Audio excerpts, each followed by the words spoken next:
Boom, boom, boom. Howdy, welcome to BanjoBenClark.com. I'm Banjo Ben, your host on the site that teaches you how to play banjo and guitar. But this week is Mandolin Week, and we're going to learn all about mandolin slides.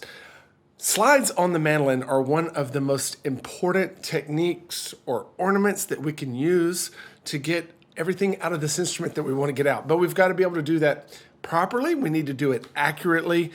And today's the lesson to teach you just that. First, we're going to cover just the mechanics. Frog in my throat. Today, we're going to cover the mechanics of the slide, and then we're going to learn an exercise that really helps your fingers get around all the different types of slides that you may make. And then I have a really fun game for you. It's called slide putting, and I'll explain that to you as we get further into the lesson. If you're watching on YouTube or Facebook or Instagram, I'd love to have you on the site. BanjoBenClark.com is a Gold Pick member. You can have access to hundreds of lessons for all kinds of instruments. If you're watching this as a Gold Pick member, just scroll down, click on the next video segment. Don't forget to grab the tabs. Let's talk first about slide mechanics and make sure that we have our technique down. Then we'll move to an exercise, and then I have a really fun game for you at the end that would be fun for you to practice and play every day to improve your slide accuracy. Now, when we just ask the simple question, what is a slide? How do we answer that? Well, a slide is a technique on the mandolin, often used on other instruments too, to take us from one note to another on the mandolin neck with the same finger without raising that finger. It's pretty self-explanatory. Slides can go up and down, but the purpose of the slide most of the time is to have the sound of the note, the sustain of the note last through the slide and carry on to the resting place of wherever you're trying to go. So if I start here on this note and I want to end up on this note, then I only want to pick the note one time, the string one time, and have the note carry through. Now, a lot of the sustain that you'll get whenever you're sliding on the mandolin, the amount of sustain, the quality of the sustain, will depend on your technique and how hard you're pressing down. You don't want to press too hard, but you want to press hard enough. And that gets better with time. But another big part of that is also just the quality of your instrument.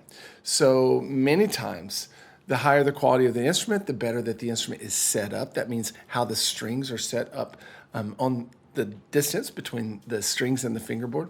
That will often play a huge factor in how good your slides sound. I remember when I was first starting to learn how to play the mandolin, I had a cheap mandolin. I was really working on slides, a little bit discouraged, and then I played a very expensive mandolin. All of a sudden, my slides sounded a whole lot better. So I just want to encourage you there that maybe you're running into slide issues because your mandolin is not quite set up for them. Okay, so whenever we think about mechanics and our hand positions, I've covered a lot of this in the beginning hand position lesson, but let's just review. Slides are going to be very, very difficult if we have our fingers sticking straight up. Okay, we don't want that. Slides are going to be very difficult if there's a big space between the bottom of the mandolin neck and the knuckle of our first finger there. So we don't want that.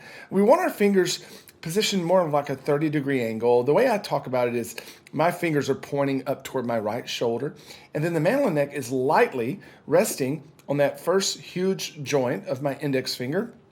And another way that slides can be made more difficult is if we're having to support the whole weight of the mandolin on that knuckle. So I encourage using a strap if you can. And then our thumb is just going to lightly rest over the top. It will apply some pressure as well, and we'll get into that as well. Okay, slides, when we go to do them, are a combination of mechanics that we're using in our hand. There are times to where we're only going to use a finger. So for instance, if I'm playing through a lick like that and I'm sliding just one fret to the next, my hand is not moving on the mandolin neck. I'm not going, it's even hard to do it, scooting up with my hand. We're not doing that. We're primarily using the finger on these short slides.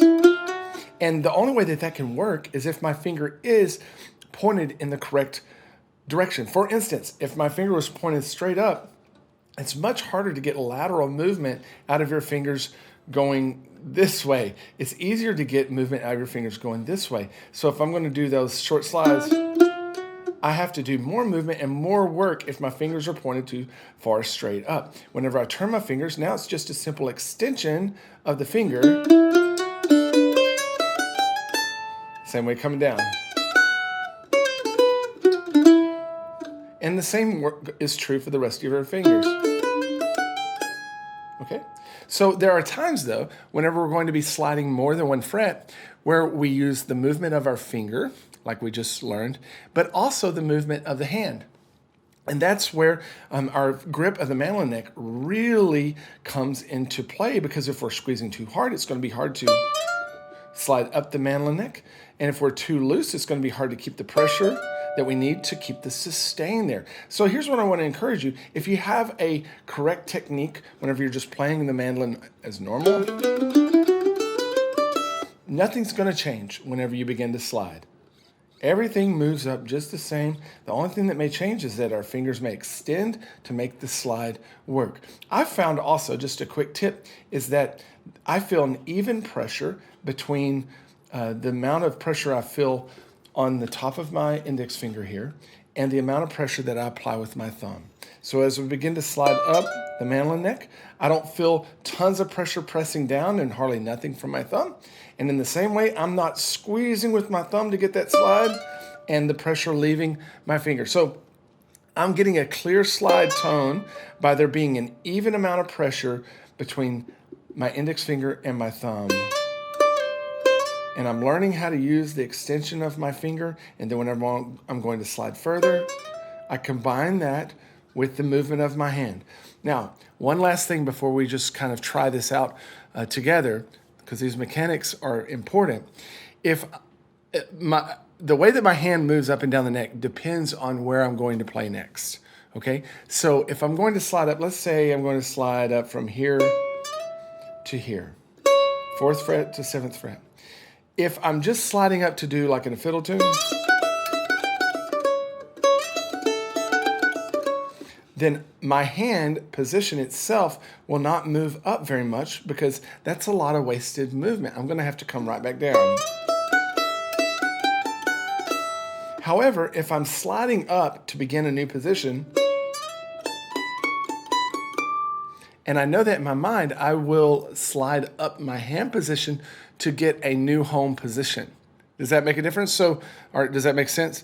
So let me slide, and you watch me slide from 4 to 7, and that's assuming that I'm going to stay down in this 1st fret position. That's what it looks like. So I'm getting a lot of movement out of my finger itself. But if I was sliding up to begin playing up the neck, now my hand position moves up as well. I use my finger to control the speed of the slide and the timing of the slide, but I combine that with my hand moving up so that I can move to a new position. Okay? So those are a lot of mechanics, but those are all things that we must know if we're going to play slides correctly and save ourselves a lot of mistakes down the road. So here's what I want you to do before you go to the next video segment. I want you to just begin experimenting with each finger, just sliding. See what it feels like with your index finger to just slide only using the finger extension. How far can you get? Can you slide 2 frets? Can you slide 3 frets? What about your other fingers? Is it painful to do so? Do you find that if you change your wrist angle here, that you might be able to slide further or not as far? Try sliding with just your hand only. We'll get into some accuracy exercises in a little bit, but go ahead and start trying those with all of your fingers. You'll slide less with your pinky than your other fingers, but go ahead and start trying that, and then you'll find these exercises that we're about to hit very, very helpful, and I can't wait to show you my slide putting game. It's a lot of fun. Okay, if you're watching here on the website, just click on the next video segment. If you're watching somewhere else, I'd love to have you on the website. Let's get to sliding.